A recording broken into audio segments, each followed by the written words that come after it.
Hello, class. This is chapter 24, the urinary system.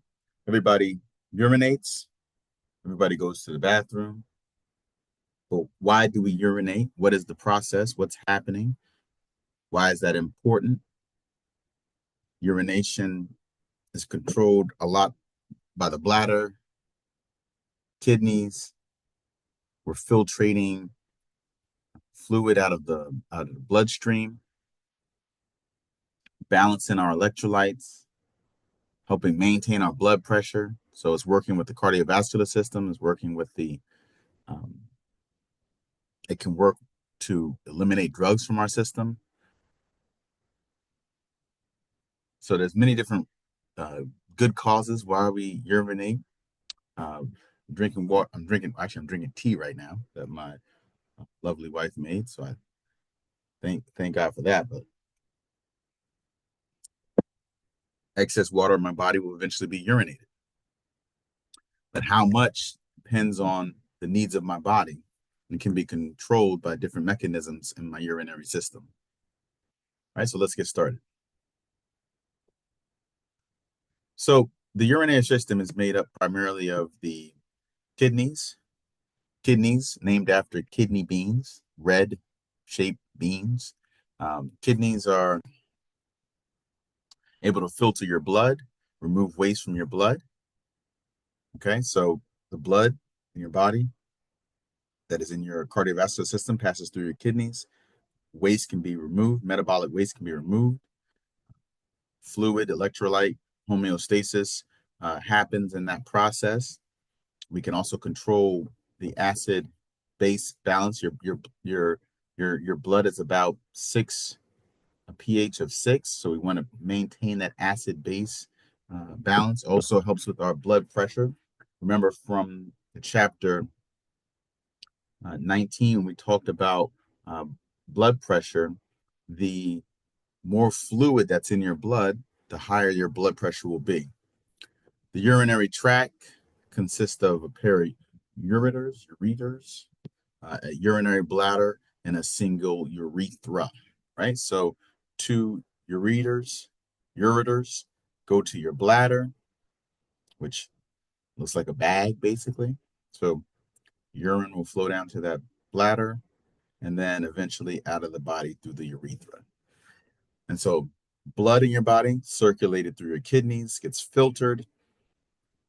What the body wants to come out of that blood forms what is called urine, travels through the ureters to your bladder. Bladder fills up. Eventually, you get that urge, you got to go to the bathroom, comes out of your urethra. And that's the basic overview of how your urinary system works. Your bladder sits on your pelvic uh, floor, your pelvic cavity, floor of your pelvic cavity, and exits when it gets to a certain point. Kidneys help regulate different homeostatic processes, so they're filter the blood to remove waste. They can regulate the body's uh, osmolarity. Okay, so remember the amount of solutes that are dissolved in the plasma and the blood. If more solutes are dissolved in blood, then that blood is going to want to draw in more water by osmosis. So regulates the osmolarity. We already talked about the acid base balance. It can influence blood pressure by controlling blood volume, how much water is in the blood. Also help regulate red cell blood production by releasing the hormone erythropoietin, right? And remember that red cell blood production happens where? In the red bone marrow in your bones. The kidneys are also important in detoxifying the body. It's one of the reasons why you have to take drugs more often. All right. So certain drugs that we take, morphine, for instance, will get filtered out of our bodies through our kidneys. So the reason why you have to certain drugs, they'll say you have to take it like 2-3 times a day or every 4 to 6 hours, is because otherwise, one of the reasons is otherwise it will get filtered out of your body into your urine. and therefore the level of that drug in your bloodstream would significantly reduce. So you continue to take it so that it continues to be that the level that the doctor wants continues to be maintain that level in your bloodstream. And we have to make up for the fact that some of that drug is going to be filtered out of our kidneys. Fun fact. Kidneys, like we said, looks like a kidney bean, outside and posterior to the peritoneal membrane. So, like on your back, right kidney is slightly inferior due to the liver. And on top of the kidney, superior on the kidneys is the adrenal gland. All right, so that is your structure of your kidneys. So if you dissect from the most uh, anterior, so if you were to cut into somebody from their stomach, you have to go through everything to get to the kidneys. It's sort of like on the back. So um, you hear these stories of people getting their kidneys stolen, and they'd wake up in like a bathtub full of ice, and they'd be like, "What's wrong with me? I can't see anything's wrong." And you feel like there's pain in your back because they usually to access the kidneys, it'd be easier to go through the back than through the front. But don't get any crazy ideas. The the the kidneys are a very important organ. And if you've ever known of somebody who had kidney failure, and I do know somebody who actually passed away from kidney failure, it's very important. But the beautiful thing about it is you can actually survive with one kidney, and the body is amazing in that way. All right, so anatomy of the kidneys. So each kidney is held in place by three external layers of connective tissue. Remember, connective tissue connects, the obvious, but also supports. All right, so it makes sense that it's held in place by connective tissue. We want it to stay right where it is. So we have this renal fascia, anchors the kidney to the peritoneum and the musculature of your posterior abdominal wall. So sort of towards the back, posterior towards the back. You have this adipose capsule, thickest layer, wedges the kidney in place, and a renal capsule as well, which is dense irregular connective tissue, covers the exterior of each kidney, protects it from infection and trauma. So your kidneys are protected. Most times, anything that deals with the blood in the body is very protected, or anything that's very important to your body's daily function is very protected. That's showing you a transverse cut, uh, showing you the kidneys in a transverse cut of the abdominal region. Each kidney is about the size of a bar of soap, about 150 grams, has an opening on the medial surface. So medial towards the midline has an opening on the medial surface where the renal artery, renal vein, and nerves and the ureters enter and exit. Um, the helium opens into this renal sinus, a cavity, an open space filled with urine draining structures and adipose tissue. There's three distinct regions to our kidneys. So we have this renal cortex, outer region, renal medulla, middle region, and renal pelvis, the inner region. Right? The renal cortex and medulla make up that urine forming portion. We're going to see these nephrons, which exist in this area. The renal pelvis uh, and its structures drain urine that's formed in the cortex and medulla. Right? So continue as we go through this chapter, it's going to get a little complicated, but just remember the big picture. Blood comes into the kidneys, filtered, usually things that we don't want, and some water and some other things will get filtered out of the blood. That goes to our bladder. We urine it out. The rest of your blood, most of the blood, and the rest of your blood gets recirculated back into the system. The renal cortex is reddish brown. Anything that has a lot of blood going through it makes sense that it's red. 90 to 95% of all kidneys' blood vessels are in the renal cortex. Also have these renal columns, extensions of the cortex that pass through the medulla. branches of the renal artery there. You have these nephrons, which are going to be very important, which is the actual filter, the filtering apparatus, are within the cortex and the medulla of each kidney. You have this globe-shaped renal corpuscle in the renal cortex and the long renal tubule, which is in the cortex but also dips into the medulla. These cone-shaped renal pyramids are within the renal medulla. Renal pyramid tapers into a slender papilla. And you have this first draining structure, urine draining structure, 3 to 4 minor calyxes drain into a larger urine draining structure, major calyx. 2 or 3 major calyxes drain into a larger urine collecting chamber, the renal pelvis, and leads to the ureter. Right. So this is just showing you the sort of the pathway that urine would take once it's made in your renal cortex and medulla. And so that's just showing you that structure. So sort of you can start from the outside and work your way in, and then that urine gets eventually eliminated through the ureter. So blood supply to the kidneys, left and right renal arteries. Remember, you have 2 kidneys, one on each side. If most people are born with 2 kidneys. So the kidneys receive about 1/4 of the total cardiac output. Right? So that's a lot of blood. 1,200 milliliters of blood per minute. So a lot of blood is passing through the kidneys every minute. That's being filtered. This process is happening constantly throughout your life. As your heart's beating, blood is passing through the kidneys and it's being filtered.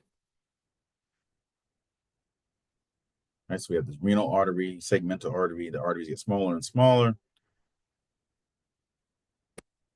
Kidneys contain this a little bit different capillary bed. It's a little bit different from the capillary bed that we see in most tissues, right? So we have an artery that both feeds and drains the capillary bed, right? So each interlobal artery leads to an afferent arterioles, which feed this capillary bed known as the glomerulus, which is very important first step in the filtration process. So the glomerulus and its capillaries are part of this renal corpuscle of the nephron, drains into this efferent arteriole. The efferent arteriole feeds into a second capillary bed, the tubular peritubular capillaries. That leads into the renal tubule of the nephron. So we got the afferent, the glomerulus, the efferent to the peritubular. Venous blood exits the kidney parallel to the arterial pathway, beginning with the peritubular venules. So we have this interlobar, number 10, interlobular veins, accurate veins, interlobular vein, renal vein, right? And the renal vein exits the kidney from the ileum and drains into the inferior. Remember, blood below the diaphragm, which the kidneys are below the diaphragm, blood below the diaphragm is going to drain into the inferior vena cava. All right, so that's our structure there.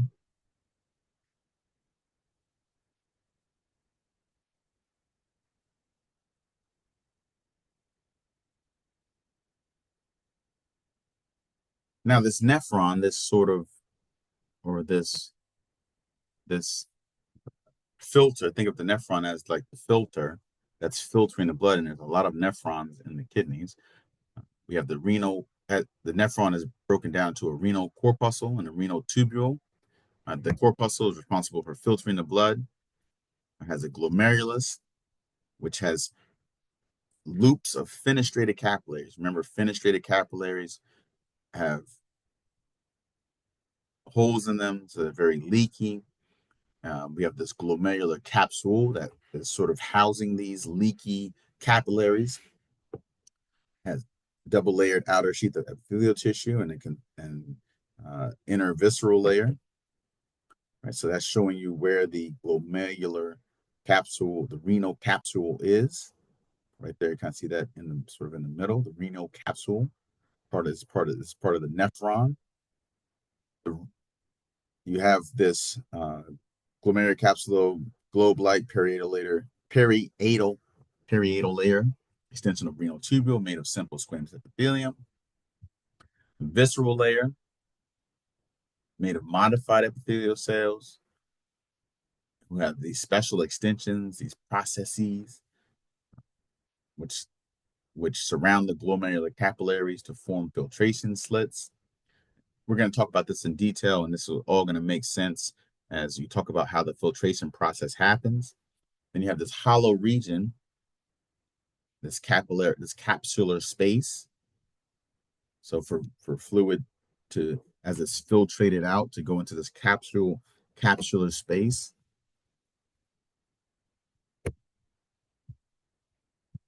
These podocytes and fenestrated glomerular capillaries form this complex that filters the blood, which we're going to talk about in further detail.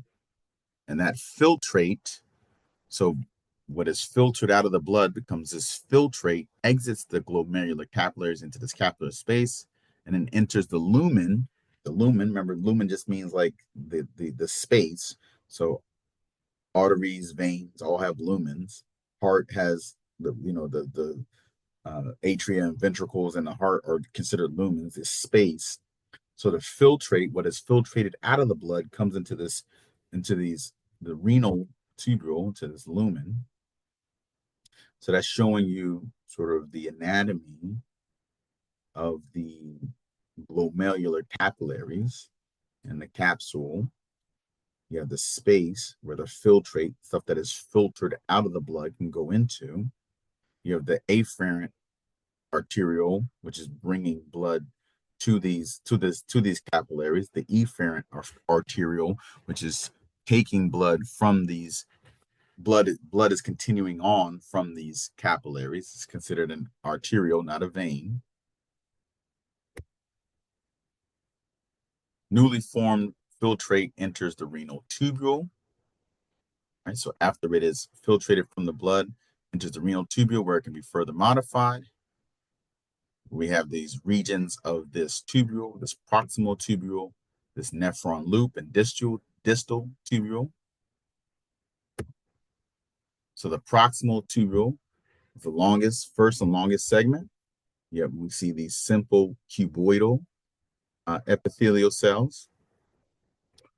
Right, cuboidal epithelial cells, remember that. Epithelial cells can be squamous, cuboidal, columnar, pseudostratified columnar. So we have this, and they can be simple or stratified, means single layer or multiple layers, right? So we have this simple cuboidal epithelial cells with prominent villi, which project into the tubule, which increases that surface area. So that's going to work with, we're going to talk about reabsorption. So increased surface area is going to be remember, anatomy and physiology work well together. We have after the proximal tubule, we have this nephron loop. Only part of the renal tubule to dip into it's the only part of the renal tubule to dip into the medulla. So it goes from the renal cortex to the medulla. This loop drops down to the medulla. So it has a descending and ascending limb. The descending limb is thin, made of simple squamous. It's flat, single-layered epithelial cells. The ascending limb is made up of thicker, simple cuboidal epithelial cells.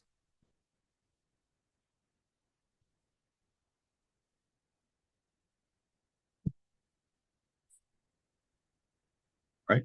And then after that, we have the distal tubule, has both straight and convoluted sections.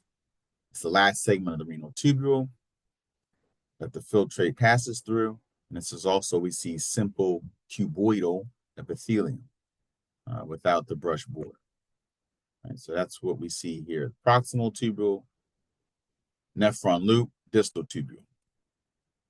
We also have what is called this juxtaglomerular apparatus, JGA. which has this macula densa and juxtaglomerular cells. And it's found at the transition point between the ascending limb of the nephron loop and the distal tubule.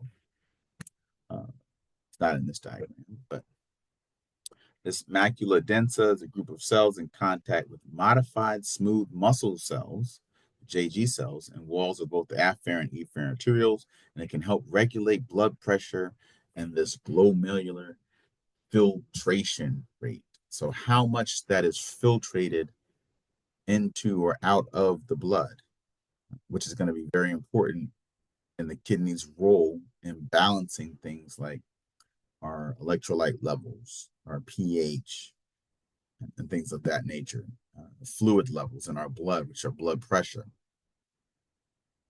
And so here we see that here the juxtaglomerular apparatus, which is the juxtaglomerular cells, which you see here, and the macula densa, right, can help control our blood pressure and our filtration rates in our glomerulus. Okay. There is a collecting system. Series of functionally and structurally distinct tubules consist of cortical duct and medullary collecting system. Right. So this is when we start to modify the filtrate a little bit more. It turns into urine, simple cuboidal epithelium.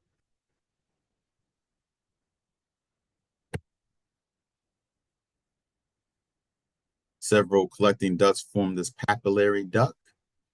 Once filtrate enters the papillary duct, it is now known as urine, right? So it collects, forms urine, and urine exits the papillary duct at papilla of renal pyramid into the minor calyx, and eventually it's going to exit the kidneys. We have two different types of nephrons, right? Those filtration mechanisms, right? We have the cortical and the juxtamedullary. Cortical nephrons, 80% of our nephrons. Just remember that. The renal corpuscle is in the outer renal cortex. Short nephron loop. The peritubular capillaries supply blood to loops of cortical nephrons indirectly by exchanging materials through interstitial fluid. The other one, the juxtamedullary nephrons, much less common. Renal corpuscles found near the boundary between the cortex and the cortex, the outer region, and the medulla, have long nephron loops that travel deep into the renal medulla. The unique capillary structure allows the juxtamedullary nephrons to control volume and concentration of urine. And so those are the two cortical and juxtamedullary nephrons, right? Both 80% are cortical, but you still have 20% are juxtamedullary. Basically different in their structure and location, a little bit different in their structure and location in the renal cortex and renal medulla. Probably have heard of what is called kidney stones, crystalline structures that can form, very painful. People talk about them wanting them to pass. These crystals form in what is called the nephron loop. And as you see here, that loop that goes down, which is part of this reabsorption and filtration process. Most pass unnoticed, but can lead to forming kidney stones, which can lodge in the calyces, the renal pelvis, the ureter. Obviously, we want fluid, whether it's the filtrate or eventually the urine, which is in the calyces, the pelvis, and the ureter. We want that to have a clear pathway to the bladder and out of the body. And when that doesn't, there can be pain and or other problems. Right? What can cause that? Dehydration, not enough water in your diet, eating too much fat, protein, salt, obesity.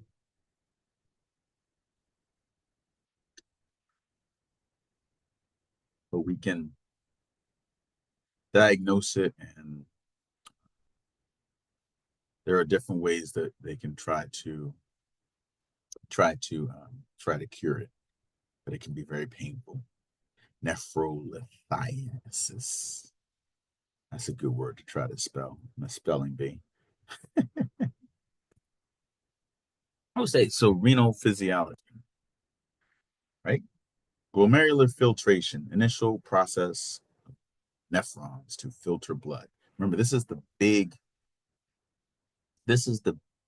idea with the kidneys. You want to filter the blood. So if you had toxins, if you have things in your blood that need to be out of your blood,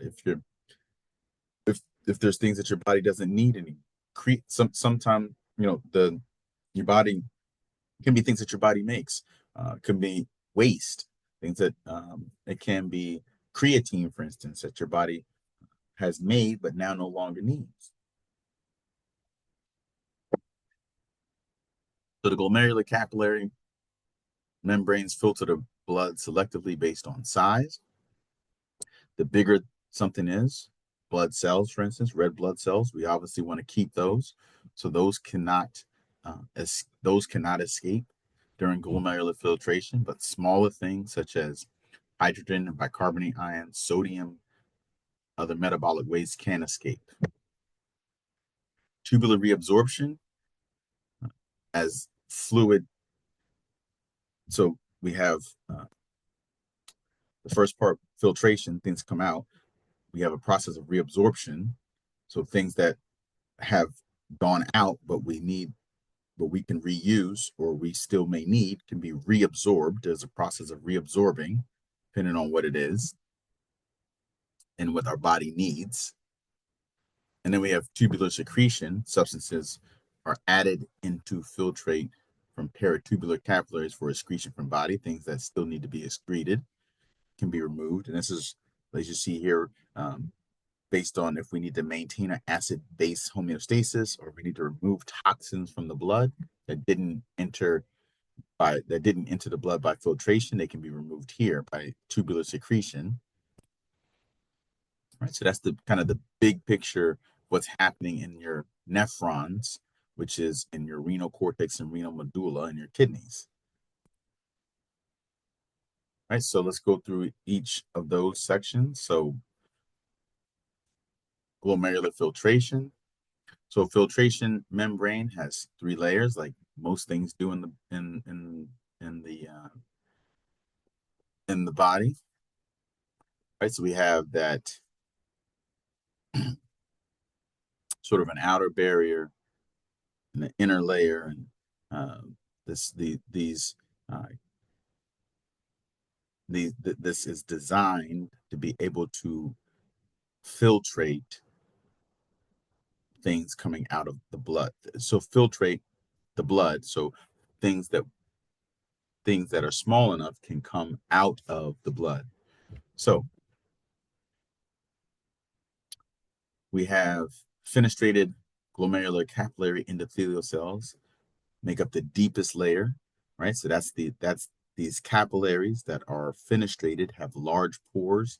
Remember, we have fenestrated capillaries. We have these are the very leaky capillaries, 70 to 100 nanometer, uh, which can prevent substances like blood cells, platelets, and large proteins from exiting the blood. But a lot of the smaller things will be able to exit the blood. So at the deepest layer of our three-layer filtration membrane is going to be the capillary.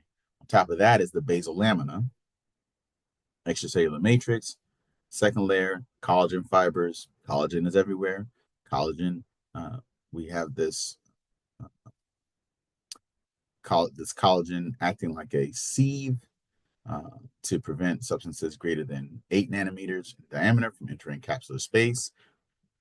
So making sure we keep our red blood cells, proteins, platelets in our blood.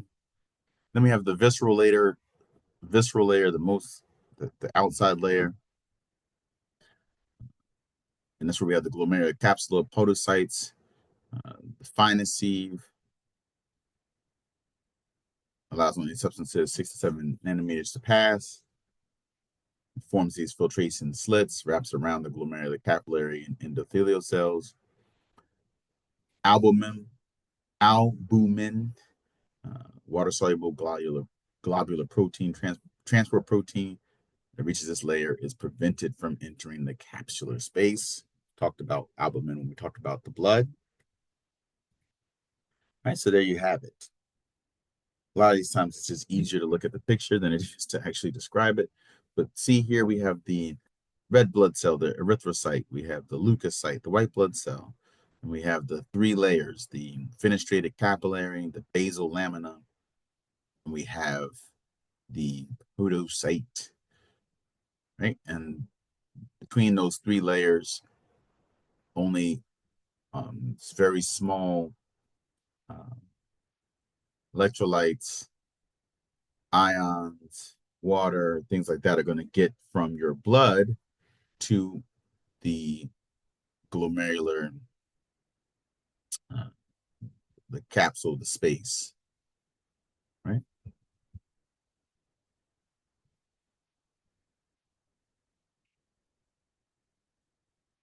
So water and small dissolved solutes, glucose, amino acids, and very small proteins can pass through the filtration membrane.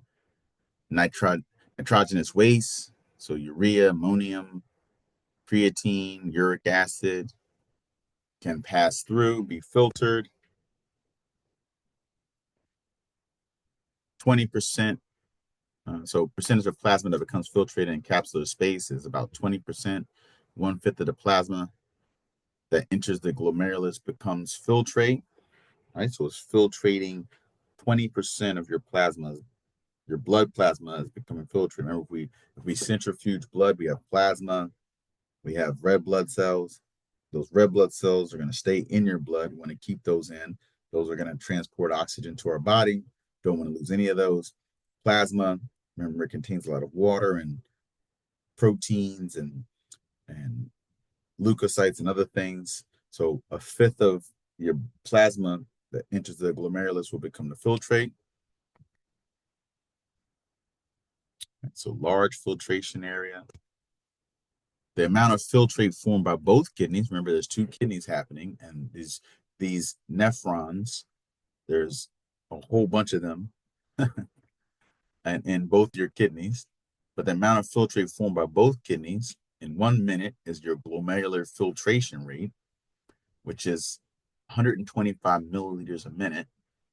And so all 3 liters of your blood plasma gets filtrated 60 times per day. So this is this is happening a lot. Two forces generate filtration pressure. These sound very familiar with when we talked about the bloodstream.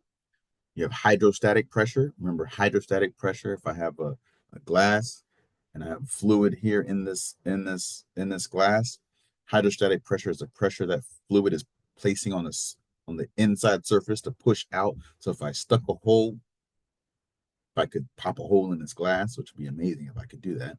But if I could pop a hole in this glass, that fluid would come out because of hydrostatic pressure, right? There's pressure that fluid is exerting on the outside, on the inside of this glass. And then you have colloid osmotic pressure created by proteins. So the hydrostatic pressure is essentially your blood pressure, right? So that's going to push fluid out. Colloid osmotic pressure. So remember, osmosis, the movement of water from low concentration of solute to high concentration of solute. So there is higher concentration of solute in your blood. So water is going to tend to want to move into your blood unless the hydrostatic pressure is greater, pushing out. And so the difference gives us what is called net filtration pressure. So what is happening is that water moves out of capillaries when hydrostatic pressure is higher than the colloid osmotic pressure. and into when it's reversed. Okay, so at the glomerulus, it is favors filtration. So water is moving out because the hydrostatic pressure is higher than the colloid osmotic pressure or the capsular hydrostatic pressure, which is generated by as capsular space fills with filtrate. So you get water, well, not water, you get filtrate in the capsular space. That's going to give us a pressure as well, which is going to, the more fluid in that capsular space, the less fluid that's going to want to push its way out of the capillaries into that space, right? So that opposes filtration. So we have blood pressure favors filtration. This is the pressure of the fluid in your blood wanting to push out. We have colloid osmotic pressure, which opposes filtration. So that's the pressure that water wants to come in based on the differences in solute in and out of the blood. And then we have the capsular hydrostatic pressure, which is going to be the pressure in the capsular space as it fills with filtrate. That pressure is going to want to keep water from coming out of the blood. But at the glomerulus, uh, the glomerular hydrostatic pressure is the winner, and so filtration is favored. That's showing you that diagram there. We have different factors that affect your filtration rate. So we have this myogenic mechanism, which can, similar to the constriction of the smooth muscle in the blood vessel walls in response to increases in blood pressure.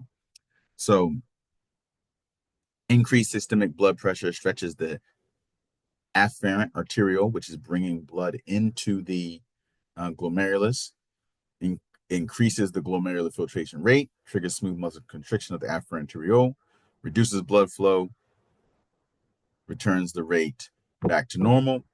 If we have decreased systemic blood pressure, stretches the afferent arteriole less, will reduce the glomerular filtration rate, which makes sense. If you don't have as much blood pressure, you'll have less fluid going out of the capillaries. This is going to reduce your glomerular filtration rate, so less fluid will get filtrated. This is going to trigger smooth muscle relaxation, increase in blood flow. So smooth muscles relax, increase blood flow, and we can raise the glomerular filtration rate.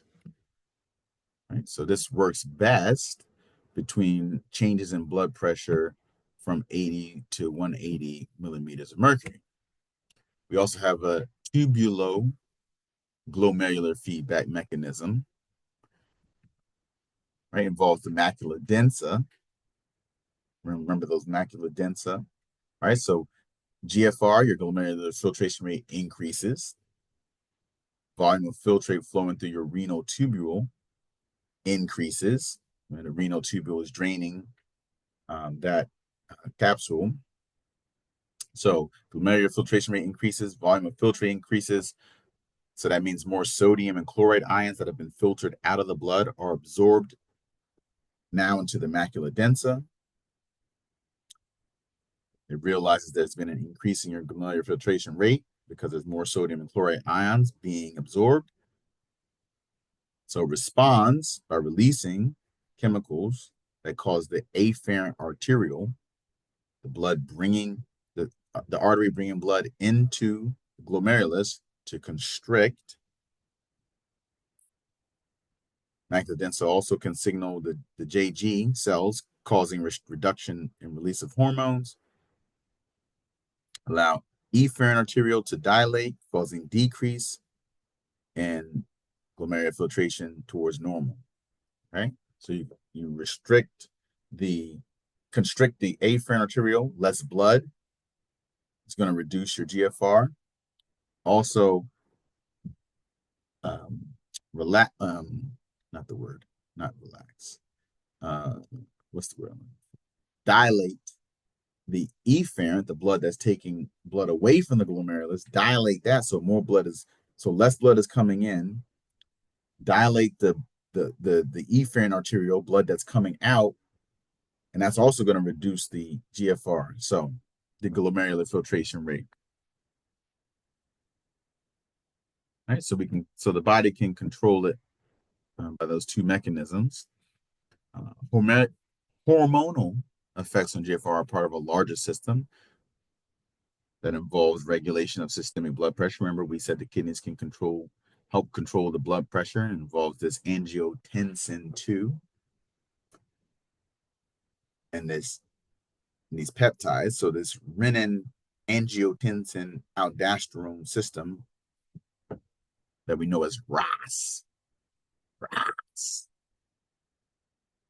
Complex system. So stimulated by the sympathetic nervous system, low glomerular hydrostatic pressure, stimulation from the macula densa. What happens here? Blood pressure drops. That means your glomerular filtration rate will drop. Less blood. Remember, your hydrostatic blood pressure has to be, your hydrostatic blood pressure is, being higher than your correlated osmotic pressure, and the pressure in the capsule is what causes filtration to happen.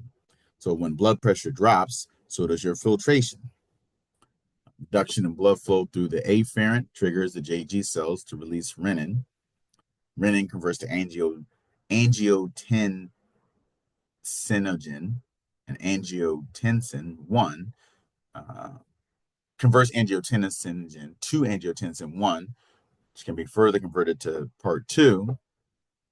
And then that's really what we want, because that's going to cause vasoconstriction of efferent arterioles. So the blood taking, the artery taking blood out of the glomerulus is constricted, right? So that's going to be positive on GFR because less blood's going to be able to come out that way. Therefore, more blood's going to have to get filtered.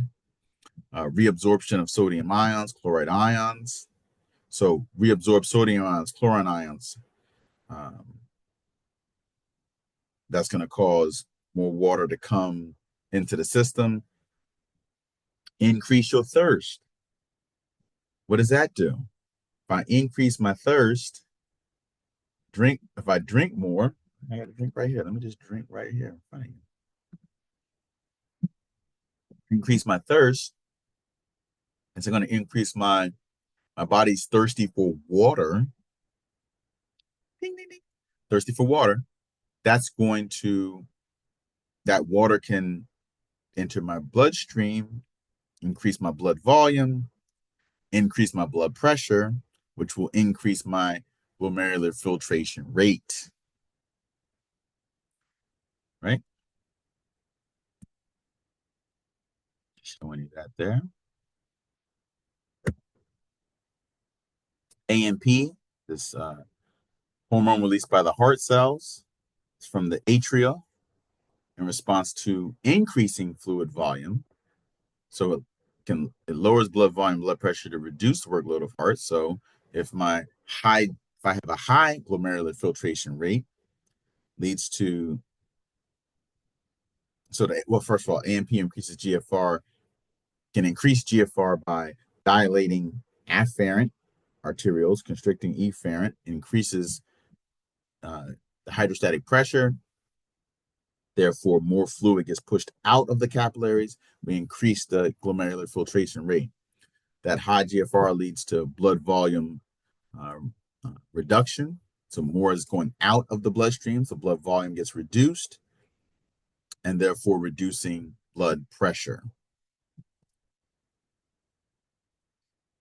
All right, so neural regulation of GFR involves the sympathetic division, norepinephrine. You remember norepinephrine from chapter 16. Low levels of sympathetic stimulation trigger JG cells, release renin, ultimately leading to formation of angiotensin 2, raises blood pressure. High levels of sympathetic stimulation leads to high levels of angiotensin 2, constricts afferent and efferent arterioles, decreasing GFR. Right? So these are ways our body can control glomerular filtration, balance our blood pressure.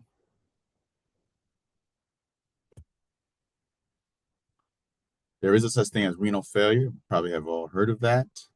Uh, the basic idea here is when your GFR, your glomerular filtration rate, is less than 50% of normal. Well, it's not normal, and then it goes into what is called uremia when it's less than 50% of normal. What happens if our blood is not filtered?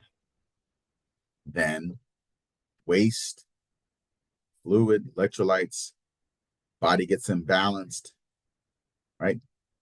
Obviously, if I pump your body full of poison, full of waste, and your body can't get rid of it, it's going to become problematic. There is a such thing known as dialysis. I'm sure probably most of you have heard of that.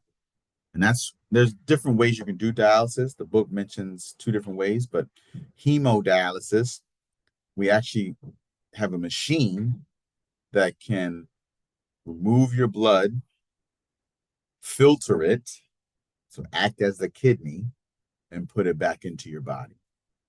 You don't want to do that. And so we want to take care of our bodies and avoid things like diabetes and high blood pressure so that we don't have to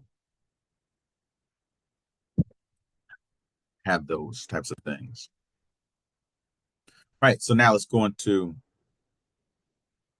the second part, tubular reabsorption and secretion. So tubular reabsorption, substances must pass from filtrate and the lumen inside of the tubule, between the tubule cells, interstitial fluid, and finally endothelial cells and re-enter the blood. So some things that were filtered out in the glomerulus need to come back into the blood. That's reabsorption. And then secretion moves in the opposite direction. Like we said, some things that are toxic to the body that didn't come out by glomerular filtration will be eventually secreted through tubular secretion. Different ways we can move across these tubes. Remember, we talked about tubes being cuboidal cells. Also, we talked about just some simple epithelial cells. So substances can pass between tube cells, paracellular, doesn't require energy, or we can go transcellular, substances like glucose and amino acids must go in one side of the cell and out the other side of the cell. That does require energy. Secretion is active and must occur via transcellular route, right? Also requires energy. Your kidneys require energy. Reabsorbed substances that have entered interstitial fluid may then cross endothelial cells of blood vessels and enter your blood. Okay, so they can re-enter the blood.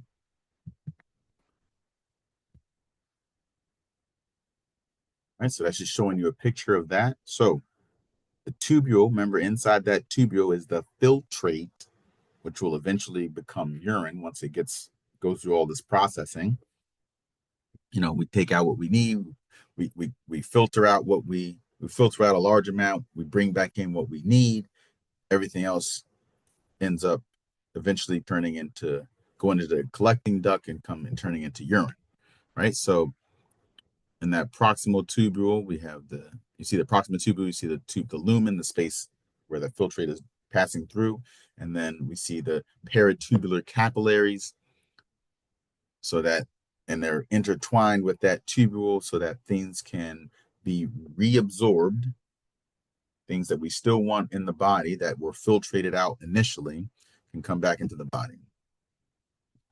Most substances either reabsorbed or secreted via transcellular route, do so by carrier-mediated transport, which require ATP, energy, ATP, energy, right? So we have a facilitated diffusion,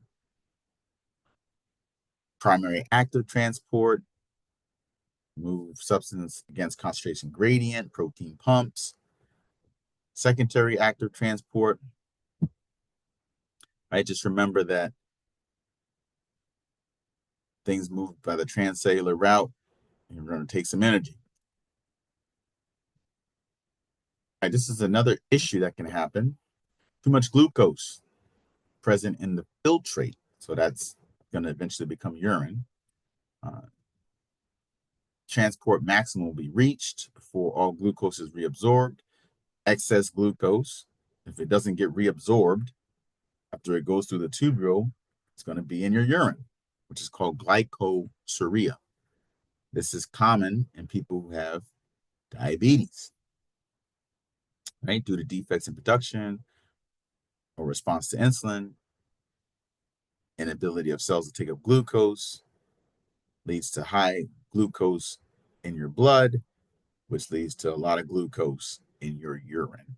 So you can do a urinalysis and test and see that there's glucose in their blood. That's a sign, usually, diabetes. Body is not, cells in your body are not able to take up the glucose. Too much sugar.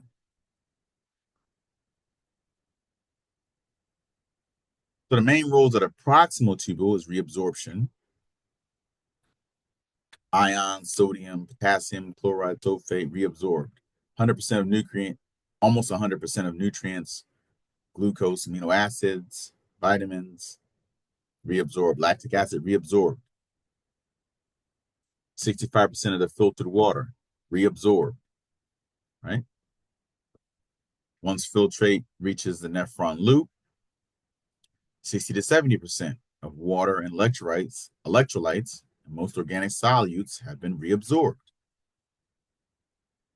right? So we're take basically a lot of stuff out the glomerulus and then try to reabsorb it in the proximal and the nephron loop.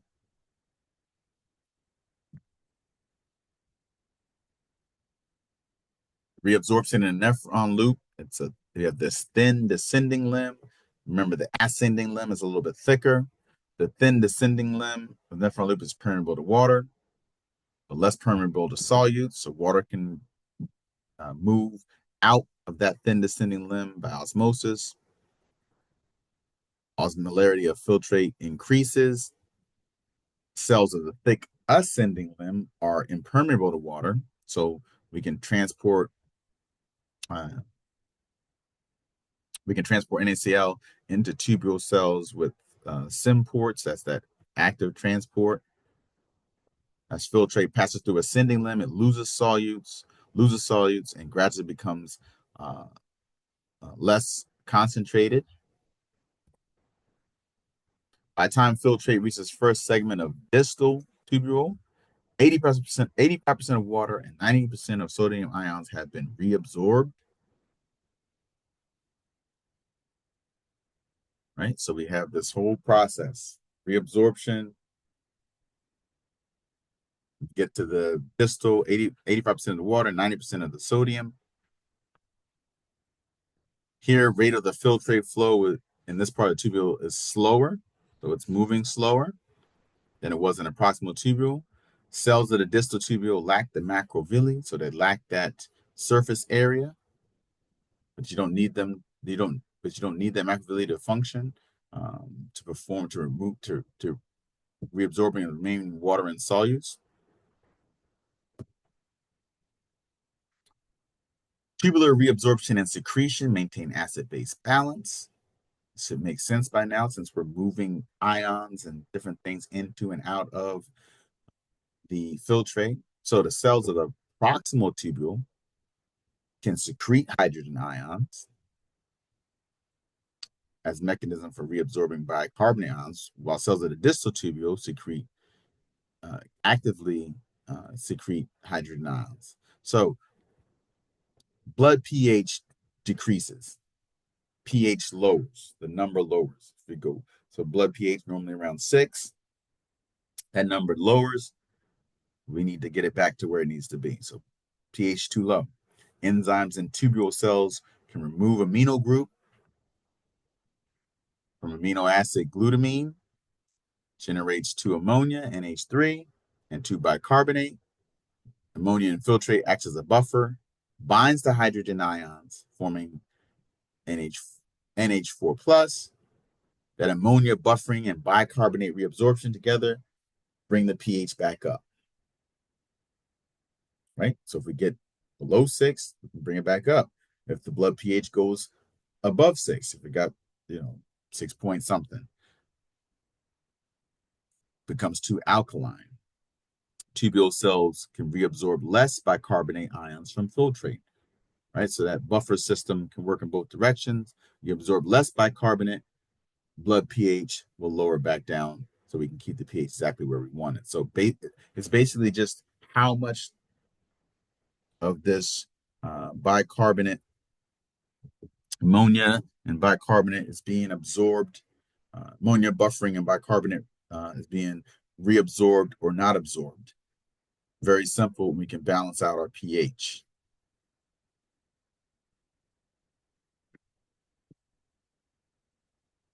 All right, regulation of urine concentration and volume. So 85% of water reabsorption is obligatory, leaving behind 15% of water that can be adjusted according to the needs of the body. So 85% of the water that you drink will be reabsorbed. The water that's in your blood will be reabsorbed. But that last 15%, we can either get it out of the body if we need to, or keep it if we need to. The osmolarity of the filtrate changes depending on where we are in the nephron. So new filtrate entering the renal tubule has same osmolarity as blood. As you descend through the nephron loop, permeable to water but not to solutes, filtrate becomes more concentrated. As you ascend, remember the thicker side is made, so descend, we have thin squamous cells, ascend, thicker cuboidal cells, sodium ions, sodium and other ions are pumped out, water movement is restricted. So we have sodium ions pumped out, water movement is restricted, so water can't, as it's pumped out, the water can't also go out. So we reduce osmolarity. In your distal tubule and collecting ducts, facultative water reabsorption begins. So if less water is reabsorbed, as filtrate passes through the late distal tubule and collecting ducts, filtrate concentration remains low. You can have dilute urine. If more water is reabsorbed, as filtrate passes through this late distal tubule,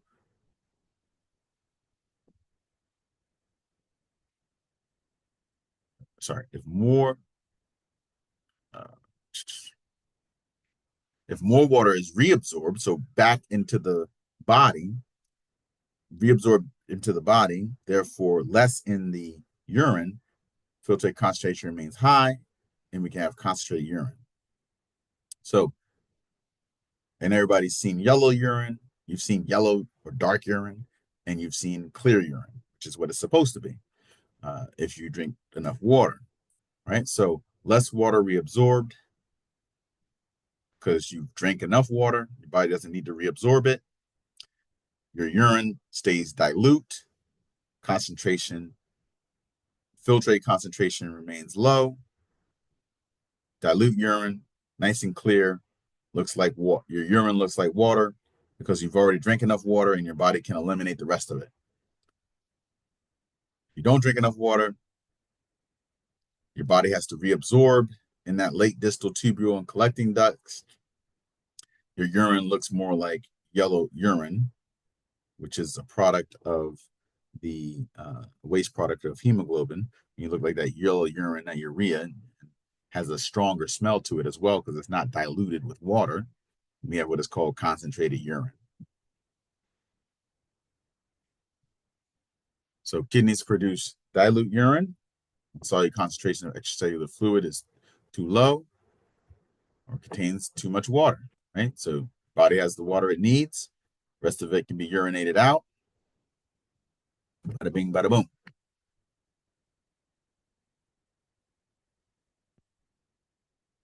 Right? The reverse is concentrated urine, right? So the kidneys are very effective at conserving water. You're not drinking enough water usually. So we have the release of ADH, anti-diuretic hormone. Diuretic usually means that it causes water to be uh, released out. So anti-diuretic means we're going to keep the water.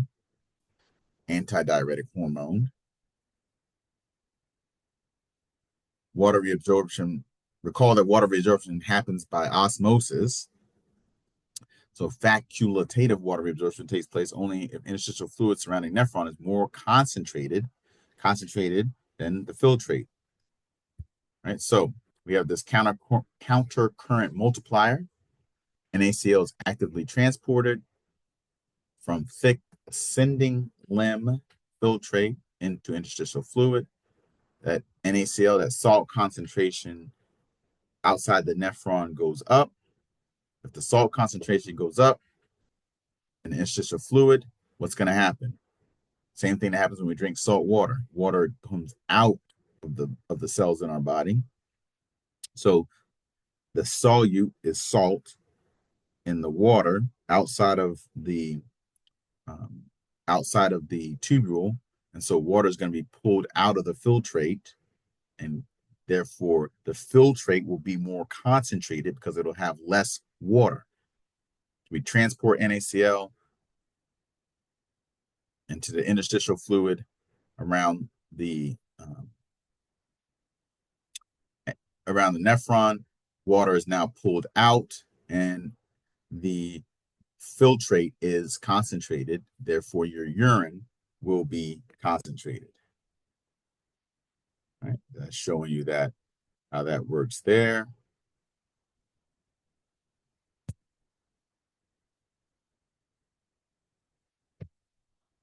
It's showing you a big picture of everything. So that anti-diuretic hormone is present. Concentrated medullary interstitial fluid creates gradient for water reabsorption.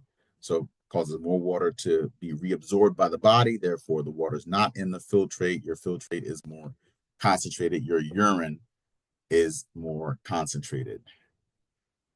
That's how we get concentrated yellow urine. That's just showing you that.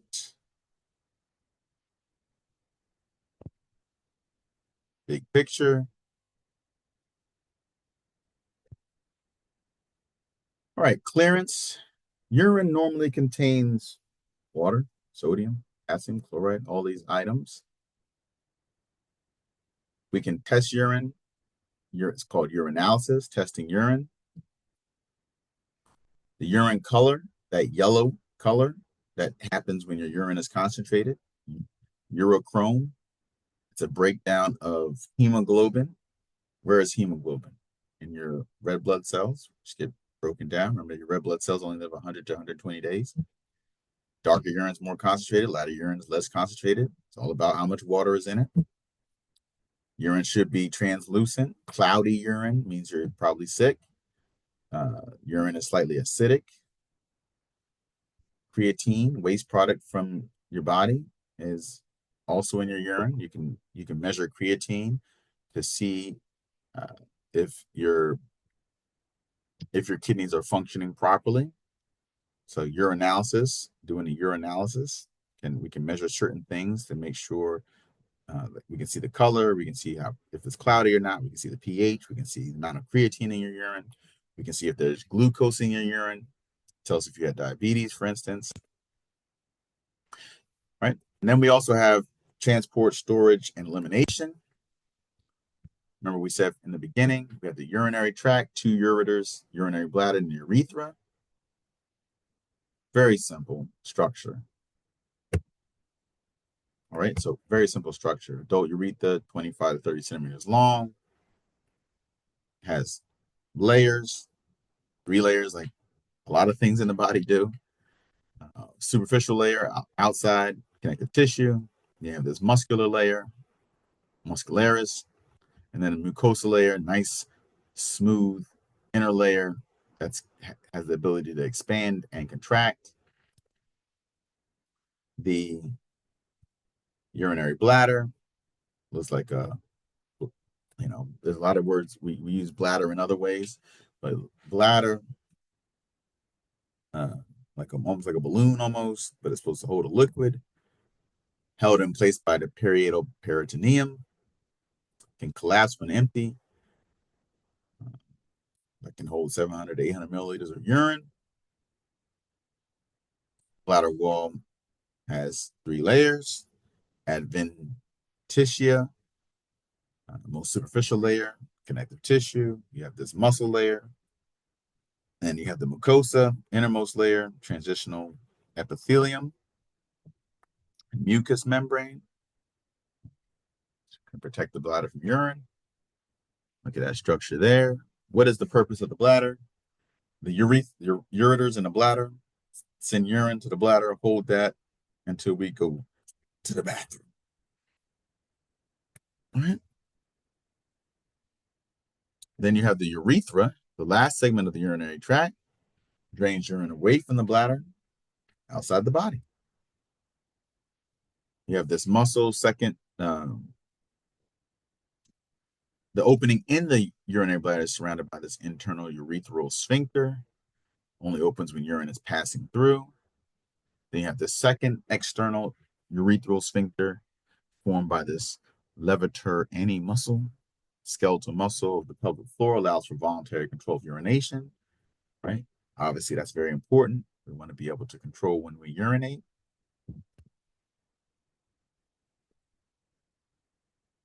Males and females differ in their urethra. See that here. Obviously, men have a penis and males have a penis and females do not. See that structure here.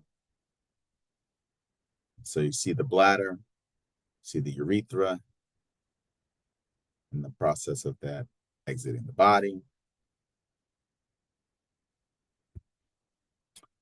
And there's also the concept of micturition, which is urinating.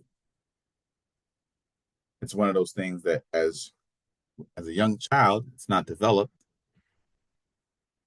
It's mediated by the parasympathetic nervous system. And so you have these stress receptors send a signal, allow for these muscles to the trusor muscle to contract and the internal urethral sphincter to relax, allows for you to urinate. As you get older, you have the pons in the central nervous system. Your mind gets trained to be able to control this process, control the process of urination. So you start off when you're a baby, it's involuntary, and then when you become an adult, well, not become an adult, as you couple years into your actually still adolescent, child adolescent, it becomes voluntary. You learn how to control it, and we can all control at this age, unless there has been some kind of medical issue. We can all control the ability to be able to urinate. And that's it. Thank you for watching. And hopefully this all makes sense.